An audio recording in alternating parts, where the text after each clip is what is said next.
అందరికీ నా ప్రత్యేకమైన వందనములు. దేవుని వాక్యాన్ని కలిసి మనం ధ్యానం చేస్తున్నాము.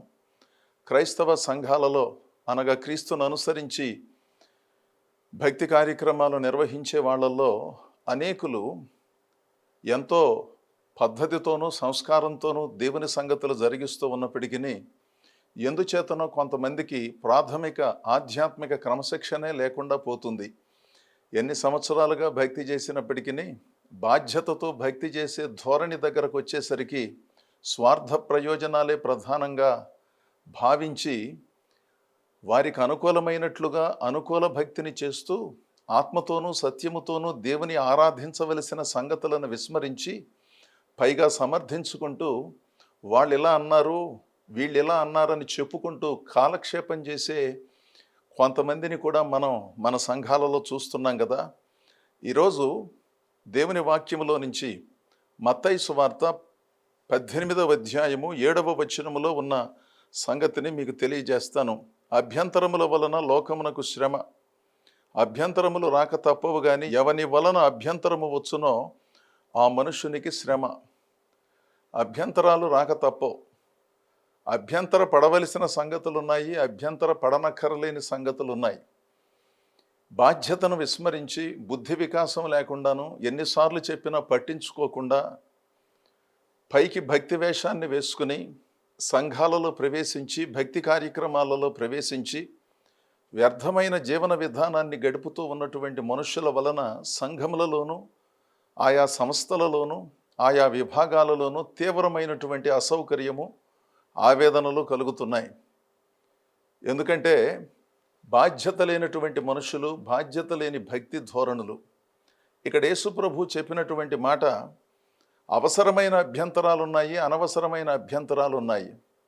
వాటిని పట్టించుకోకుండాను లెక్క చేయకుండాను జ్ఞాన వికాసము జీవితాలలో లేకుండా అర్థం లేని పరిస్థితులన్నిటినీ కల్పించుకోవటమును, అదేమంటే నేనేం చేశాను, వాళ్ళు చేశారు, వీళ్ళు చేశారని చెప్పుకొని సమర్థించుకుంటూ అదో రకమైనటువంటి అవరోధాన్ని కలిగించే విశ్వాసులు సంఘాలలో ఉండటం మనం చూస్తున్నాం. కొంతమంది నిబద్ధతతో ప్రార్థనతో కార్యక్రమాలను ఎంతో చక్కగా జరిగించి మనస్సాక్షి వెలుగులో దేవునికి నమ్మకమైన బిడ్డలుగా జీవిస్తూ ఉంటే మరికొంతమంది టాలాటోలీగా బ్రతుకుతూ బాధ్యతను విస్మరించి ఎంతసేపు స్వార్థ ప్రయోజనాలే ప్రధానంగా ఎంచుకుని ఎవరేమనుకుంటే నాకేంటండి, నా పద్ధతులు ఇలాగే ఉంటాయి, నా ఆలోచనలు ఇలాగే ఉంటాయి అనే ధోరణితో ఈ సంఘం కాకపోతే ఇంకొక సంఘం అన్నట్లుగా భావించి వ్యవహరించే కొంతమందిని మనం సంఘాలలో చూస్తాం కదా.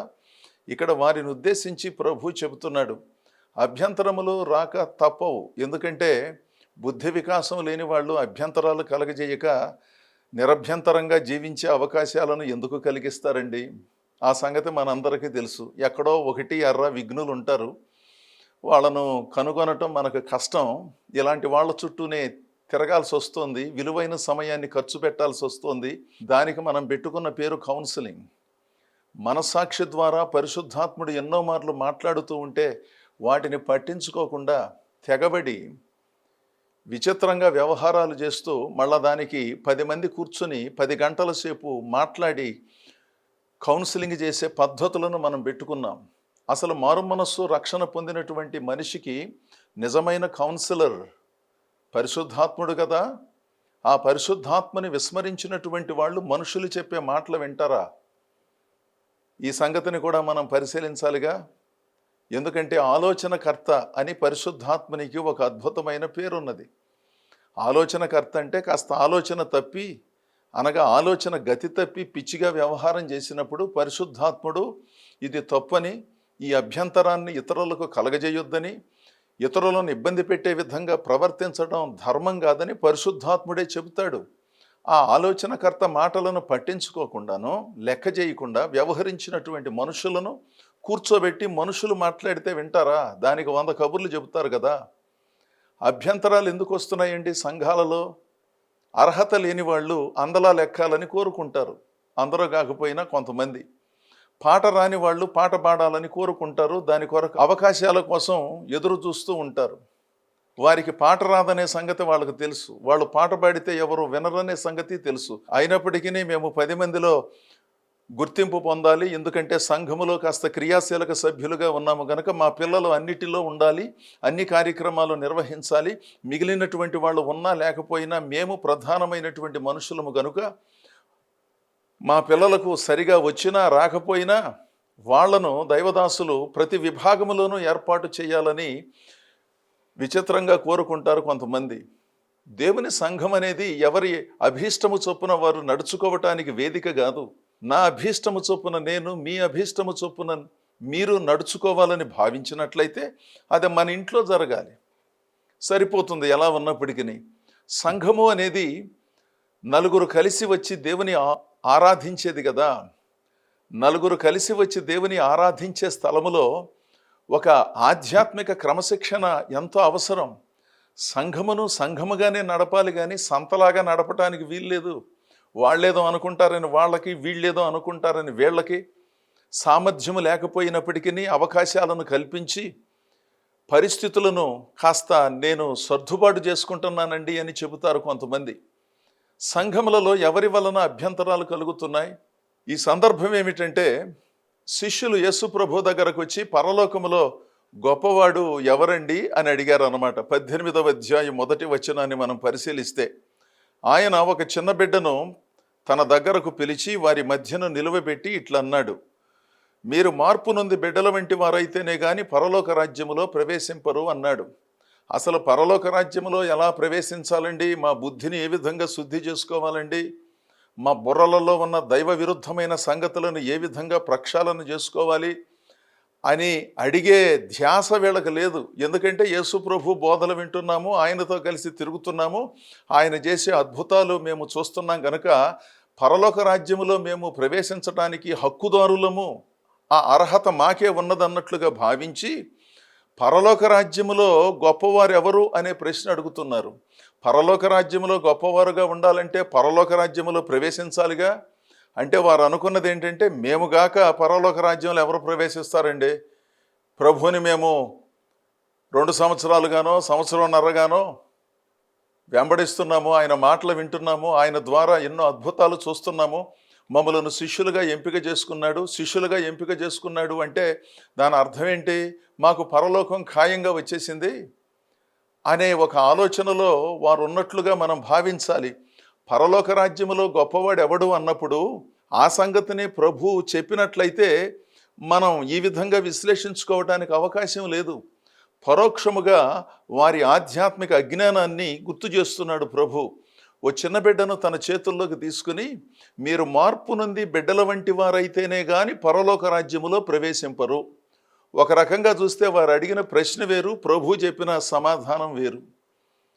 విఘ్నతతో అర్థం చేసుకుంటేనే ప్రశ్నలు అడిగిన వారికి సమాధానాలు అర్థమవుతాయి కదా. కొంతమందికి ప్రశ్నలు అడగటమే తప్ప చెప్పిన జవాబులను అనుసరించడం ఏనాడు చేత కాదు.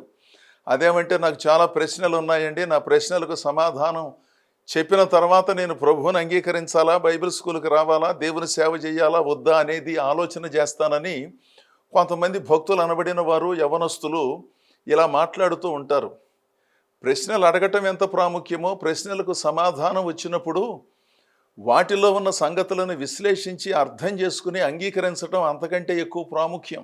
మనకు తెలియని సమాధానాలను బట్టి భక్తి చేయకుండా ఉండనక్కర్లేదు. తెలిసిన సంగతులు చాలా ఉండగా వాటిని విస్మరించి, నాకు పలానా సంగతి తెలియలేదు కనుక నేను భక్తి చేయటం లేదు, ఎవరు చెబుతారా అని ఎదురు చూస్తున్నాను, ఎవరో చెప్పటం లేదు, అసలు ఎవరికి ఈ సంగతులు తెలియవు, నాకే తెలుసు అన్నట్లుగా కొంతమంది పుస్తకాలలో ప్రశ్నలు రాసుకుని బయలుదేరుతారు.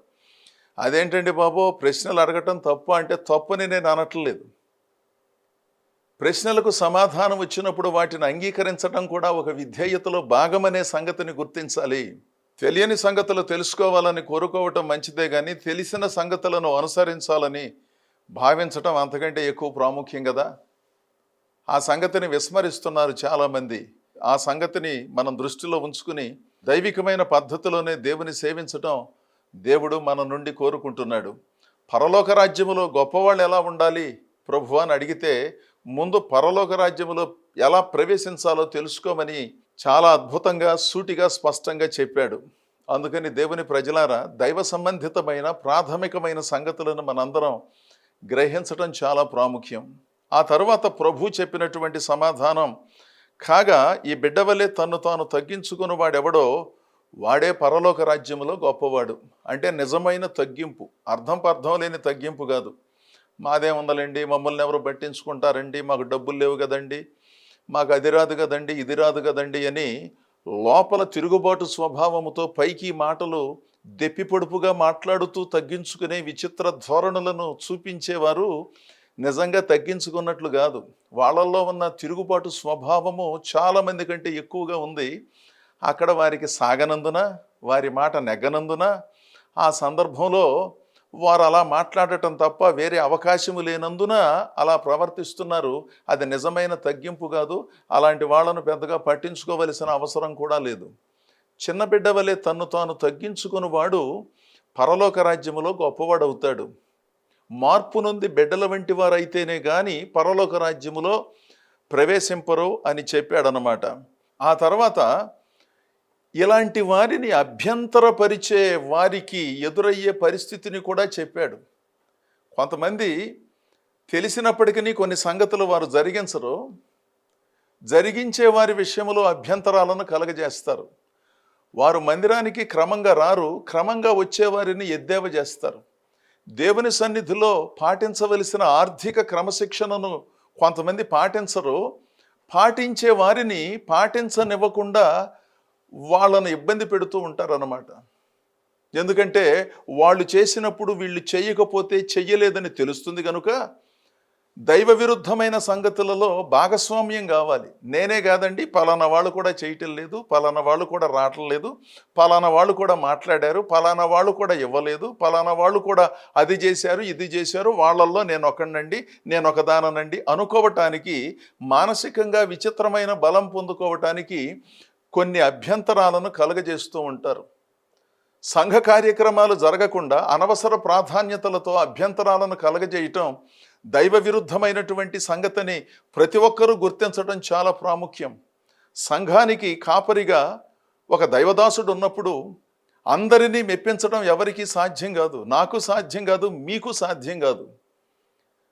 దేవుని ఆలోచన చొప్పున, దేవుని ప్రణాళిక చొప్పున కొన్ని పాటలు, కొన్ని మాటలు, కొన్ని సాక్ష్యములు చెప్పవలసి వచ్చినప్పుడు మనకు అందుబాటులో ఉన్న సమయాన్ని వినియోగించుకొని సమయ పరిధిలో సమయ విలువను గుర్తించి కార్యక్రమాలను నడపటానికి దైవదాసుడు సిద్ధపడినప్పుడు వాటికి విఘాతాన్ని కలిగించే విధంగా ఎవరి ప్రాధాన్యతను వాళ్ళు కోరుకుంటూ దైవ కార్యక్రమాలకు అభ్యంతరాన్ని కలగజేస్తారు.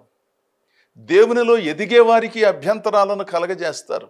ప్రార్థనలోనూ భక్తిలోనూ తీవ్రముగా ఉండి సంఘములో సహకరించే వారిని కొంతమంది ఎద్దేవా చేస్తూ ఉంటారు. నిన్నగాక మొన్న వచ్చారు, ఏదో వీళ్ళే చేస్తున్నట్లుగా భావిస్తున్నారు, మేము చాలా కాలం నుంచి ఉన్నాము అని అదో రకమైనటువంటి భావనతో పనిచేసేవారిని ఇబ్బంది పెట్టే విధంగా వ్యవహరిస్తారు కొంతమంది. అవి అభ్యంతరాలంటే. మారు మనసు పొంది దేవుని సన్నిధిలో కొనసాగినప్పుడు ఇలాంటి వాటిని సవరణలు చేసుకోకుండా అర్థం లేనటువంటి వాటితో భక్తి చేస్తున్నాము, నాకు పరిశుద్ధాత్ముడు వచ్చాడు, అన్య భాషలతో మాట్లాడుతున్నాను, ప్రవచనాలు దర్శనాలు వస్తున్నాయి అంటే మంచిదే, పరిశుద్ధాత్ముడు అలాంటి వారికి ఇచ్చి ఉండాలి. మరి అంత గొప్ప ఆధ్యాత్మిక అనుభవం ఉన్నప్పుడు ఎలా మాట్లాడుతున్నారే, ఎలా వ్యవహారం చేస్తున్నారే, ఇన్నిసార్లు ఈ సంగతులను పదే పదే చెప్పించుకుంటున్నారే, వీటిని కూడా మనం ఆలోచించాలి కదా. మారు మనస్సుకు తగిన ఫలములను ఫలించండి అన్నాడు బాప్తిస్మములు ఇచ్చే యోహాను. ఆ ఫలములు సరిగ్గా లేనప్పుడు నేను మారు మనసు పొందానని నేను కానీ మీరు కానీ మరి ఎవరైనా చెప్పుకుంటే దాని వలన పెద్ద ప్రయోజనం ఏమున్నదండి? కాపురాని చెట్లను 1 సంవత్సరం 2 సంవత్సరాలు 3 సంవత్సరాలు చూస్తాము, ఇక కాపు రావట్లేదు అనుకోండి, అది మామిడి చెట్టు అయినా కాపు రావట్లేదు అనుకోండి, నీడ కొరకు ఉంచుకుంటే ఉంచుకోవాలి, లేదా దాన్ని తీసివేసి ఇంకొక మొక్క పెడితే బాగుంటుందని భావిస్తే దానిని తొలగించాలి. అది మామిడి చెట్టే, చూడటానికి మామిడాకులు అంతా బాగానే ఉన్నది, కానీ కారణం ఏమిటో మనకు తెలియదు, ఆ ఫలములు లేవు. అలాంటప్పుడు మామిడి చెట్టు అని అనుకోవటంలో కూడా పెద్ద అర్థం లేదు. ఇలాంటి మారు మనస్సు అవగాహన లేనటువంటి వారు క్రైస్తవ సంఘాలలో ప్రవేశించి గలిబిలిని సృష్టిస్తూ అభ్యంతరాలను కలగజేస్తున్నారు. ఎవరికంటే సమర్థులు, యోగ్యులు, ప్రార్థనా పరులు, సంఘములో సహకరించే వారికి అభ్యంతరాలు కలగజేస్తున్నారు. ఆ సంగతిని దృష్టిలో ఉంచుకుని అభ్యంతరములు రాక తప్పవు. ఎవని వలన అభ్యంతరము కలుగుతుందో ఆ మనుష్యునికి శ్రమ. అలాంటి శ్రమలు దయచేసి మనం తెచ్చుకోకుండా ఉండాలి. జీవితంలో ఎన్నో ప్రతికూల పరిస్థితులు వస్తాయి. మన వలన ఇతరులకు అభ్యంతరం కలగకూడదు, ఇతరులు మనకు అభ్యంతరాన్ని కలగ చేయకూడదు. మనుషులము గనుక తెలిసి కొన్ని తెలియక కొన్ని తొందరపాట్లు మీకు నాకు ఉండొచ్చు గనుక వాటిని పెద్దలు చెప్పినప్పుడు స్వీయ పరిశీలనతో ఆ సంగతులను ఆలోచించి దేవుని సన్నిధిలో ప్రార్థన చేసి మన బలహీనతను గుర్తించి పశ్చాత్తాపముతో ఒప్పుకొని విడిచిపెడితే అది క్రైస్తవ సంఘమునకు, క్రైస్తవ కుటుంబమునకు, వ్యక్తిగత జీవితానికి ప్రయోజనాన్ని కలిగిస్తుంది కదా. అభ్యంతరాలు వస్తాయి. అభ్యంతరాలు వస్తే వాటిని ఏ విధంగా పరిష్కరించుకోవాలో తెలియకపోవటం పొరపాటు కదా.